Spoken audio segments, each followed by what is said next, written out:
Identity element पढ़ने के बाद हम बात करते हैं इनवर्स एलिमेंट की। आइडेंटिटी एलिमेंट तत्समक अवयव पढ़ने के बाद हम बात करने वाले हैं इनवर्स एलिमेंट की। इनवर्स एलिमेंट को हिंदी में प्रतिलोम अवयव कहा जाता है। इनवर्स एलिमेंट को हिंदी में प्रतिलोम अवयव कहा जाता है। इनवर्स एलिमेंट जो होता है ये हमेशा किसी एलिमेंट का निकलता है। प्रतिलोम अवयव जो है वो सदैव किसी अन्य अवयव का निकलेगा। पहला चीज तो ये ध्यान में रखना है। अगला चीज, ये इनवर्स एलिमेंट जो है वो किसी भी बाइनरी ऑपरेशन के लिए निकलता है। ये इनवर्स एलिमेंट किसी भी बाइनरी ऑपरेशन के लिए निकलता है।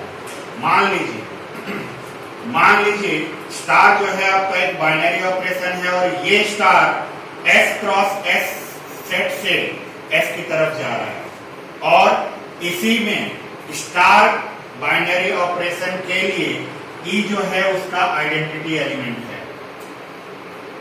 स्टार जो है एक द्विआधारी संक्रिया है और ये स्टार द्विआधारी संक्रिया समुच्चय S पर है और E जो है उसका तत्समक अवयव है। किसका तत्समक अवयव? इस बाइनरी का। हमेशा ध्यान रखिएगा, आइडेंटिटी एलिमेंट जो होता है वो बाइनरी का होता है। जो भी आपका बाइनरी है ये उसका आइडेंटिटी एलिमेंट होता है। अब आपने कौन सा सेट लिया है? सेट आपका S है।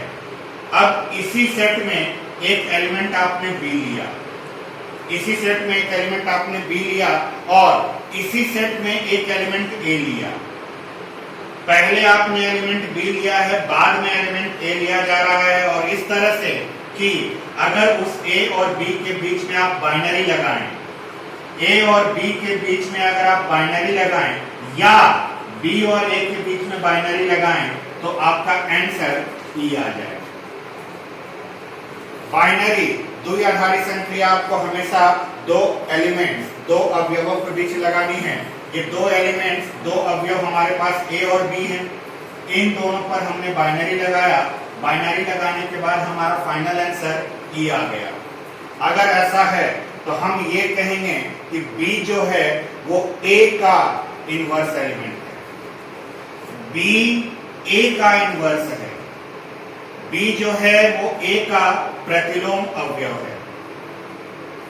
ये है आपका इनवर्स एलिमेंट। इसमें ध्यान से समझिएगा, इनवर्स एलिमेंट तभी निकल पाएगा जब किसी बाइनरी के लिए, मान लीजिए कि स्टार एक बाइनरी है और ये स्टार किसी सेट पर अप्लाई हो रहा है।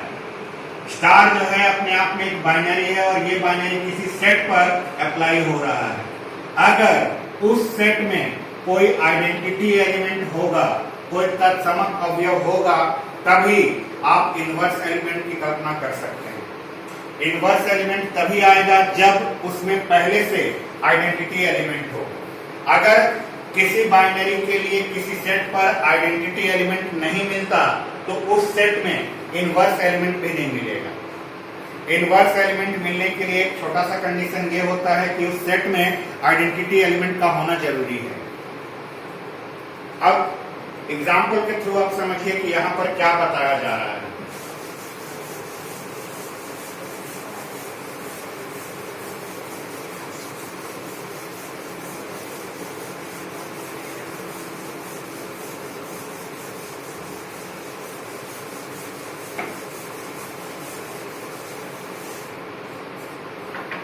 मान लीजिए हमने सेट ऑफ इंटीजर्स लिया। सेट ऑफ इंटीजर्स में -4, -3, -2, -1, 0, 1, 2, 3, 4 इसी तरह से एलिमेंट होंगे।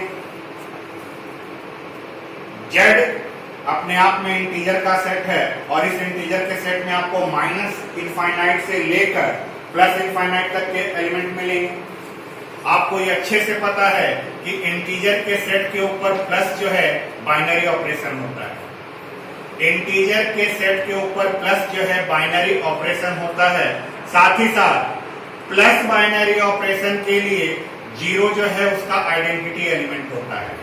दो चीजों का होना बहुत जरूरी है। आपके पास एक सेट होना चाहिए, सेट होने के बाद आपके पास एक बाइनरी ऑपरेशन होना चाहिए, बाइनरी ऑपरेशन होने के बाद आपका उस बाइनरी ऑपरेशन के उस सेट के ऊपर एक आइडेंटिटी एलिमेंट होना चाहिए। हमने सेट के लिए सेट ऑफ इंटीजर ले लिया, सेट ऑफ इंटीजर लेने के बाद हमने बाइनरी लिया प्लस को, और आपको पता है कि प्लस के लिए, प्लस बाइनरी ऑपरेशन के लिए जीरो जो है आइडेंटिटी एलिमेंट होता है। अब इसमें से आप कोई भी दूसरा एक एलिमेंट ले लीजिए, जो मन में आया वही एलिमेंट लीजिए। मान लीजिए कि आपने एलिमेंट 4 लिया, क्या ये 4 इस सेट ऑफ इंटीजर का हिस्सा है? बिल्कुल है। हमने एक एलिमेंट 4 लिया और ये 4 जो है इस जेड का हिस्सा है। अब आपको अगर पूछा जाए कि आपका बाइनरी कौन था यहाँ, तो बाइनरी तो हमारा यहाँ प्लस है। अगर आपसे पूछा जाए कि इस प्लस बाइनरी के लिए आइडेंटिटी एलिमेंट कौन है, तो आपका आंसर आएगा कि बाइनरी के प्लस बाइनरी के लिए हमारा आइडेंटिटी एलिमेंट 0 है। आपने एक दूसरा एलिमेंट 4 लिया है। अब 4 के साथ बाइनरी आपका प्लस था तो हमने प्लस बाइनरी लगाया। सोचिए यहां पर मैं एक बॉक्स बना रहा हूं और यहां पर आइडेंटिटी एलिमेंट आपका क्या है? आइडेंटिटी एलिमेंट आपका 0 है। हमने एक एलिमेंट 4 लिया था, वो ले लिया गया। बाइनरी हमारा प्लस का था, वो ले लिया गया। आइडेंटिटी हमारा 0 था, इज इक्वल टू में 0 ले लिया गया और यहाँ पर एक बॉक्स बना दिया गया। अगर आपसे पूछा जाए कि इस बॉक्स में आप क्या रखें कि इस पूरे को सॉल्व करके आपका 0 आंसर आए, तो आपका आंसर यहाँ पर -4 होगा। आप जरा इसको सॉल्व करके देखिए कि 0 आता है कि नहीं आता है। अगर ये 0 आता है तो हम ये कहेंगे, क्या ये -4 जो है इसी सेट ऑफ इंटीजर का हिस्सा है? जाहिर सी बात है, ये -4 भी इसी सेट का हिस्सा है। तो हम यहां पर ये कहेंगे -4 is the inverse element of 4। -4 का प्रतिलोम अवयव है। आपके मन में जो एलिमेंट आए आप यहां से वो एलिमेंट लीजिए। अगर आपका मन करता है -5 लेने का, आप -5 ले लीजिए।